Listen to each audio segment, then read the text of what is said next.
नमस्कार मंडळी. आज चॅप्टर 2 मधला प्रॅक्टिस सेट 2.1 पाहणार आहे. त्यातला 5वा प्रश्न. ठीक आहे. Find k if x is equal to 3 is a root of given quadratic equation. ठीक आहे. एक क्वाड्रॅटिक इक्वेशन दिलं आहे जे हे आहे K x square minus 10x plus 3 is equal to 0 आणि आपल्याला काय करावं आहे, हा के फाइंड करायला लावला आहे. ठीक आहे. आणि एक्स इज इक्वल टू 3 हे काय दिलं आपल्याला, रूट दिलं आहे या इक्वेशनचं. तर याचा अर्थ असा की ज्यावेळेस एक्स इज इक्वल टू 3 जर या इक्वेशनचं रूट दिलं असेल तर एक्स इज इक्वल टू जे 3 आहे हे काय करतं की हे इक्वेशन सॅटिस्फाय करतं म्हणजे काय की ह्या इक्वेशनची लेफ्ट हँड साईड जी आहे, left hand side which is equal to काय करतं, राईट हँड साईड करतं.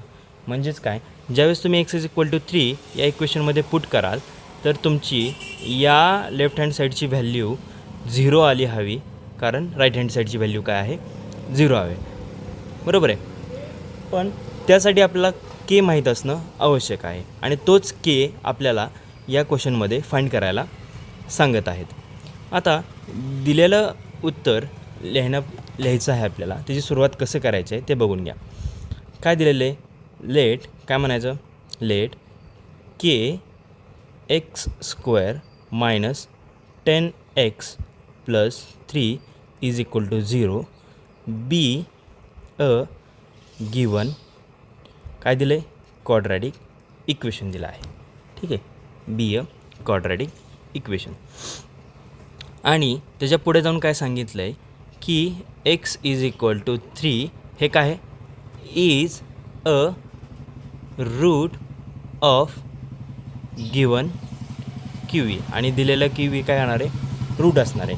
म्हणजेच काय होणार आहे, x is equal to 3 satisfy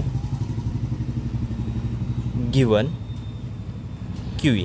given Q E काय होणार आहे, सॅटिस्फाय होणार आहे. म्हणून आपण काय करणार आहे, एक्स इक्वल टू 3 हे पुट करणार आहे दिलेल्या क्वाड्रॅटिक इक्वेशनमध्येच. म्हणजे काय होणार आहे, पुटिंग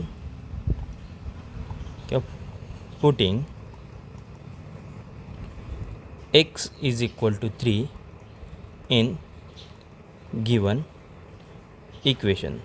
ठीक आहे. सो इक्वेशन पुन्हा रिराईट करू आपण, K x square minus 10x plus 3 which is equal to 0. आता एक्सच्या ठिकाणी आपण काय पुट करणार आहे, 3 व्हॅल्यू पुट करणार आहे. So k as it is एक्सच्या ठिकाणी 3 पुट केला, त्याचा तो square minus 10 as it is एक्सच्या ठिकाणी 3 पुट केला plus 3 which is equal to 0. आता पहिलं ब्रॅकेट सॉल्व्ह होईल, के ॲज इट इज राहील. के हे मल्टिप्लायमध्ये आहे, 3 इंटू 3चा स्क्वेअरमध्ये 3 इंटू 3 म्हणजे किती येणार आहे, 9 मायनस 10 इंटू 3 किती होणार आहे, 30 plus 3 which is equal to 0. बघा आता काय होणार आहे की हे दोन जे असणार आहे के इंटू 9 हे आपल्याला कसं लिहावं लागणार आहे, 9k. आता काय होणार आहे, हे जे दोन व्हॅल्यूज आहे मायनस 30 प्लस 3 हे आपल्याला सॉल्व करावं लागणार आहे. आता मायनस 30 प्लस 3 याचं काय होतं, उत्तर येतं मायनस 27 येतं which is equal to right hand साईडला 0 ॲज इट इज. आता ह्या लेफ्ट हँड साईडचा मायनस 27 राईट हँड साईडला ज्यावेळेस येतो त्यावेळेस तो प्लस होतो. म्हणजे लेफ्ट हँड साईडला मायनस असलेले व्हॅल्यू ज्यावेळेस इक्वल टूच्या राईट हँड साईडला जाते त्यावेळेस ती काय होते, प्लस होते. म्हणजे मायनस 27 इकडे गेला का रे, प्लस 27 होणार आहे. म्हणजेच काय, 9k which is equal to 27.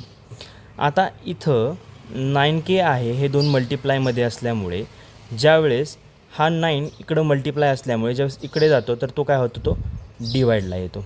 ठीक आहे. मग काय की 9 इकडे आल्यानंतर डिवाईडला येणार, तर K as it is K is equal to 27 divided by 9. आता आपल्याला एक माहिती आहे की 9च्या पाड्यामध्ये 27 आहे, तो किती असणार आहे, 9 एके 9. बघा 9च्या पाड्यामध्ये 27 आहे, तर आपण ते खोडणार आहे. 9 एके 9, 9 त्रिक 27 म्हणजे केची व्हॅल्यू आपल्याला किती आली 3 आली. ठीक आहे, केची व्हॅल्यू 3 आली आणि जी आपल्याला पाहिजे होती. आणि यातच आपलं उत्तर संपलं आहे. एवढं सोपं हे क्वेश्चन होता की जे आपल्याला जर पेपर आला तर तो आपला कधीच चुकता कामा नये, एवढा हा सोपा आहे. दिस इज अवर फायनल आन्सर. हे आपलं शेवटचं उत्तर असेल.